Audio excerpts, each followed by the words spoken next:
Welcome to the Seed Your Success podcast. Today, we're going to hop into some of Sarah Payton's incredible work around resonance. And we're going to tap into how it can be very challenging to be restful in your mind or tap into a meditation when you've had challenges of perhaps anxiety or depression or pure self hate on many levels that represents for each and every one of us in just a different way. And there's a reason behind it. And today, specifically, I wanted to tap into neuro meditations and why I really believe in tapping into the unified field, coming together and doing unified field work through self hypnotic journeys. And the importance of this spaciousness around self warmth and resonance, and how, if you've ever struggled with meditation or thoughts of self hatred and having a hard time finding compassion and gentleness for yourself, I'm going to tap into a little bit of the science. And then we're going to just kind of lead into a very soft meditation at the end. So it probably will come by surprise to learn that sitting on your own is not necessarily wise or healthy for anyone to engage in meditation, in which I previously stated why I believe so much in the unified field and coming together as community. Because if your brain is a cruel place, then spending more time in your brain while unsupported, unseen, can actually reinforce your internal voice, its critical authority that it pops up in your head at all times of the day.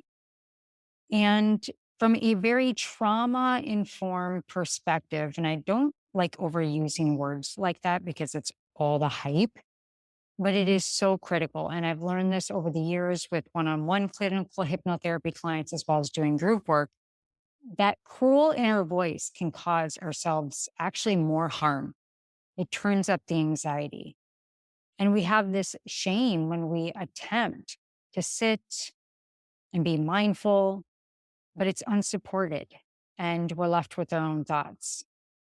So a lot of meditation teachers, they talk about the importance of self-compassion, but most meditation practices, they do not prioritize it. So the question then is, how can we unlock this capacity to feel loved by our own brain when it can be just so hard, especially for those of us who have experienced trauma? So that then brings us to, how can we develop this resilience, right? How can we find this context of being able to sit with the uncomfortableness or the painful thoughts without letting them steer our damn ship? And how can we then practice being more self compassionate?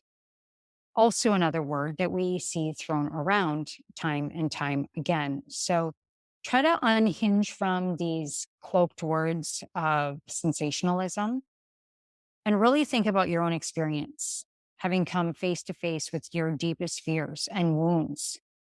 And we carry them, and it causes our mind to go into a downward spiral of suicide thoughts or hopelessness or human, right?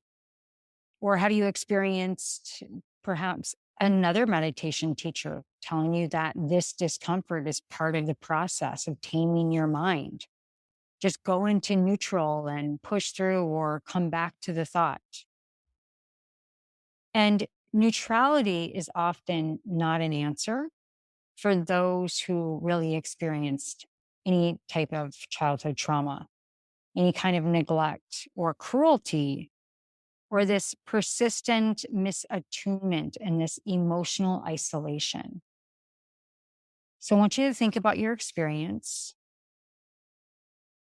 and why witnessing without warmth is often a complete mismatch when we're wanting to create disconfirming experiences to heal and transition through any PTSD, anxiety, chronic self hatred, or depression. And there are plenty of studies that have shown that, yes, meditation reduces stress and calms the sympathetic nervous system. There's also this whole other side of the story of other studies revealing that a lot of people deep in distress really worsen their traumatic indicators of this embodiment of trying to forego the secular mindfulness movement. And I don't know, I think it was Jack Cornfield who asked the Dalai Lama about how to use meditation to lessen his self hate. This is Jack Cornfield. And it took him 10 minutes. I remember hearing this story for him to be able to even communicate the question because his self hatred and criticism and judgment were so very particular, these Western afflictions that have no reference in the Tibetan culture. So, for those of us who really grew up in this Western culture, it's really important to just bring resonant warmth and kindness and understanding to self when we move into meditation. And that's often first felt by this felt sense of co regulating with somebody else that gives that felt warmth from another to you, and then you reflecting to them.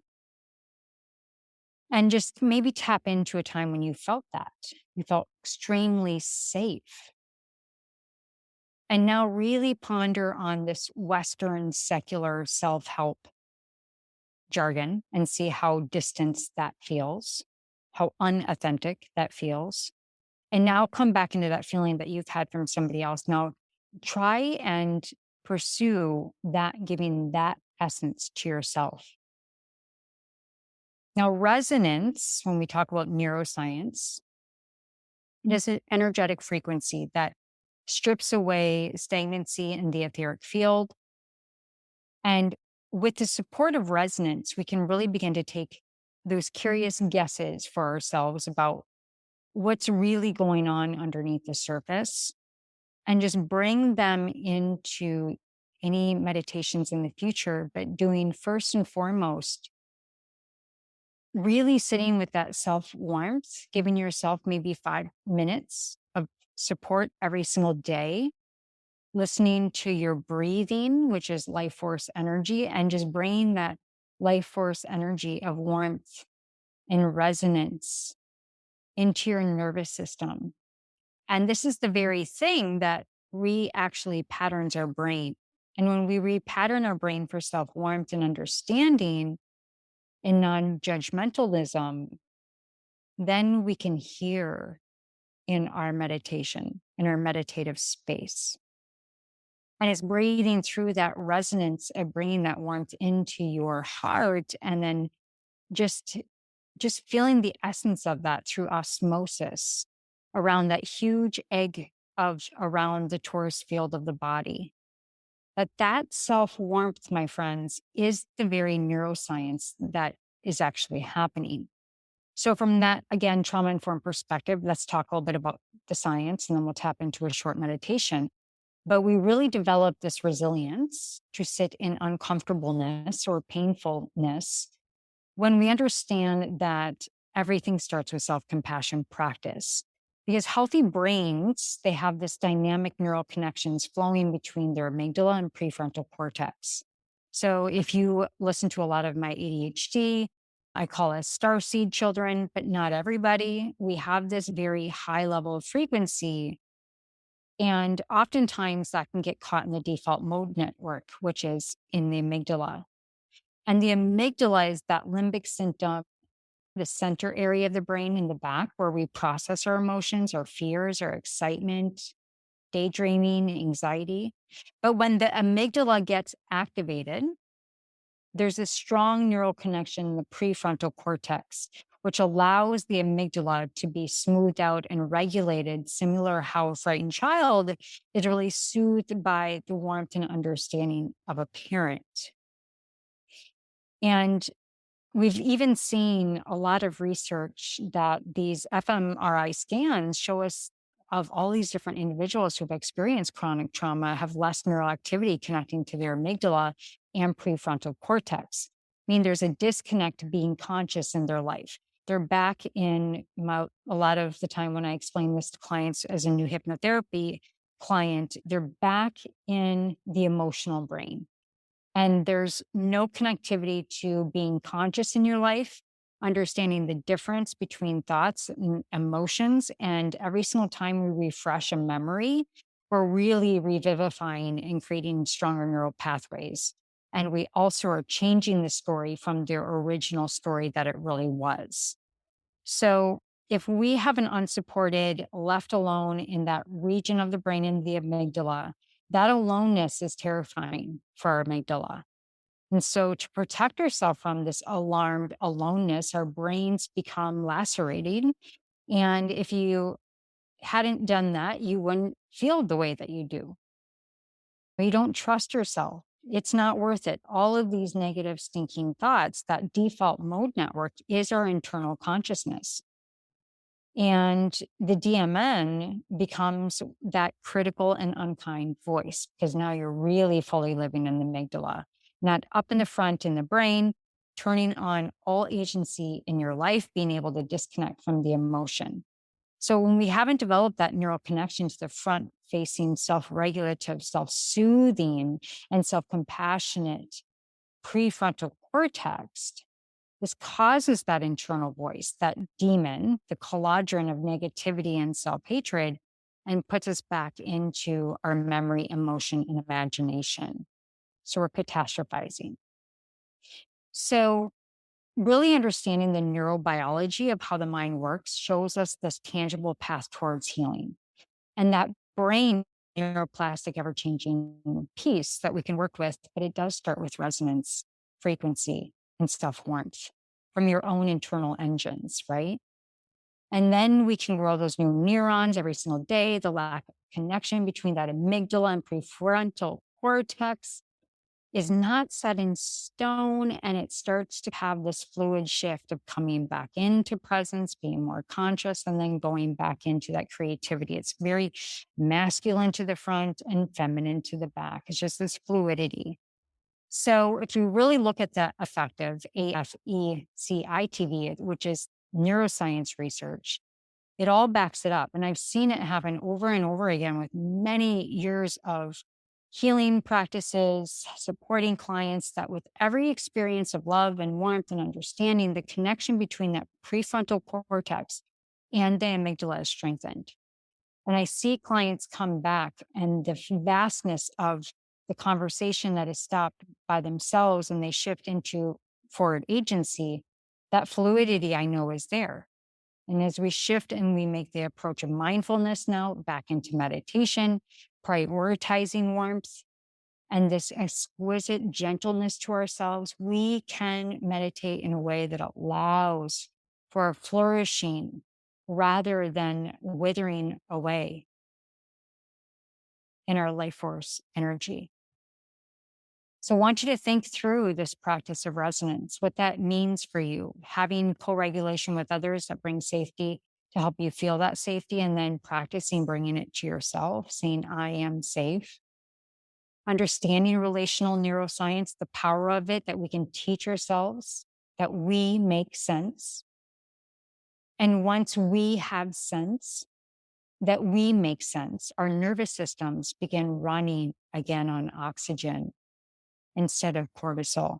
We calm down, we regulate, we experience, we integrate, we relate, and we can open love and relax. So, in the community, different services, workshops, group hypnotherapy, we're going to be looking through as this next transition of consciousness on this planet Earth. And all of us are going to go through trauma. And I am now being called as such a time is as this. I am so assured of this is where we can come together and I can help, and we can all help each other dissolve this unconscious contract. that's been left over from society. And we move from any type of self criticism and self doubt and judgment. And we learn these new approaches through a meditative ritual of experiences every single day that's going to allow us to heal the trauma and come back at a cellular level that's life giving. So, I'm going to invite you just into a very calm, relaxed state. And just maybe closing your eyes and bringing your hands to your heart. And just saying, I am here and I am safe and it is good in my spirit. Trusting that you will take actions on what's good and right for you tonight, tomorrow, and the coming days ahead.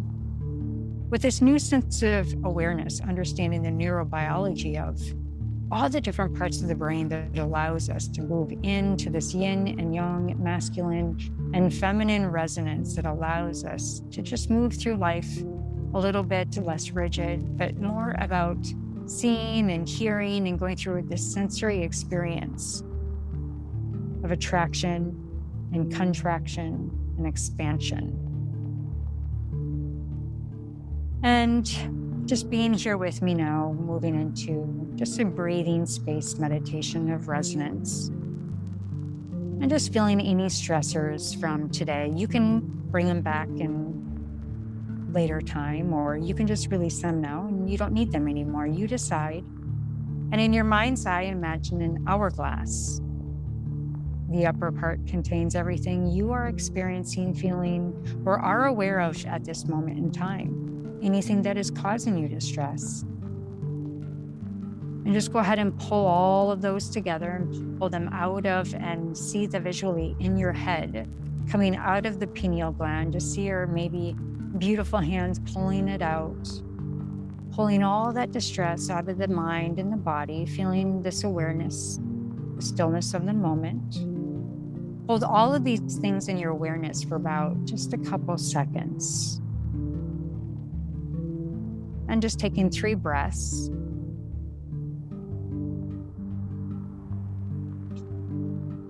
Another breath in. And then taking another breath in and just allowing a psychological sigh to allow the parasympathetic and sympathetic release. Oh, good. And just take a moment. And whatever those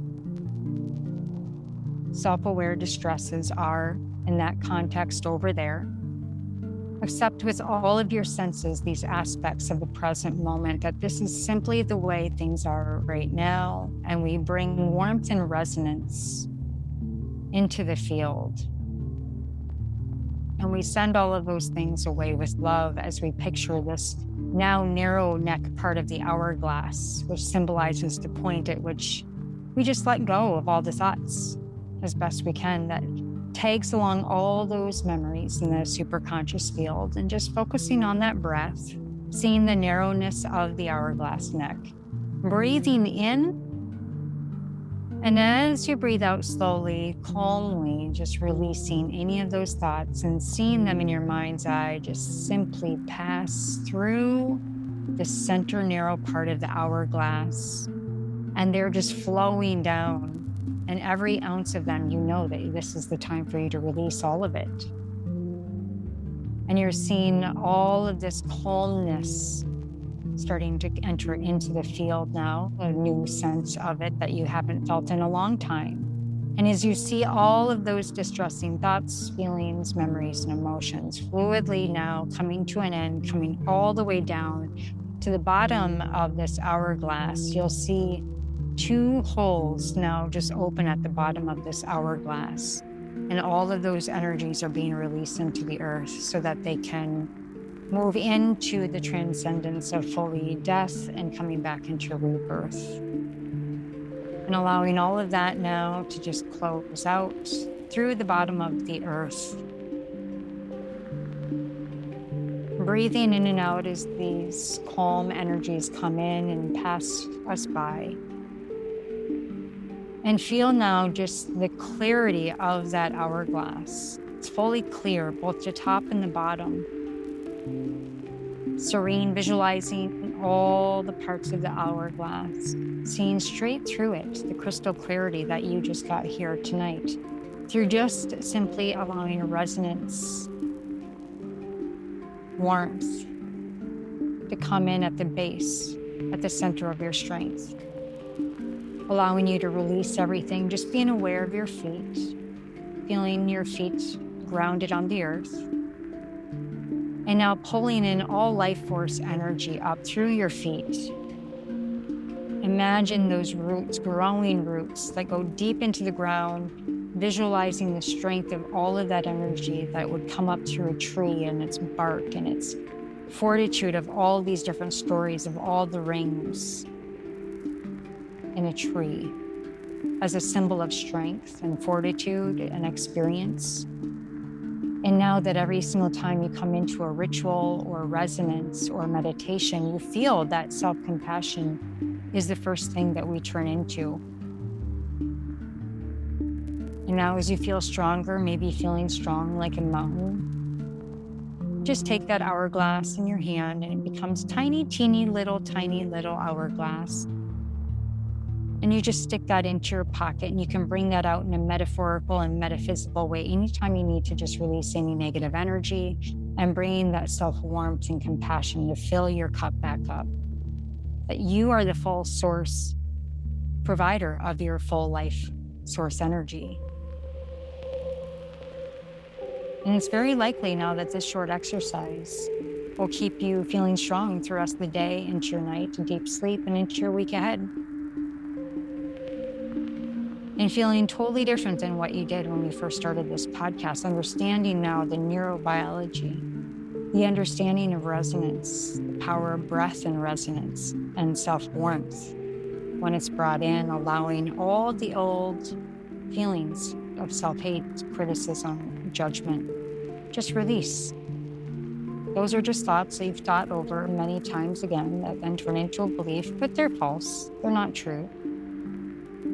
And thank you for taking this time exploring the impact of trauma on the brain, and a meditative practice that dissolves these unconscious contracts and really leads to self-assuredness, self-confidence through new approaches of meditation, and seeing how healing at the cellular level is done by just doing what we did and through self-warmth, a sense of emergence.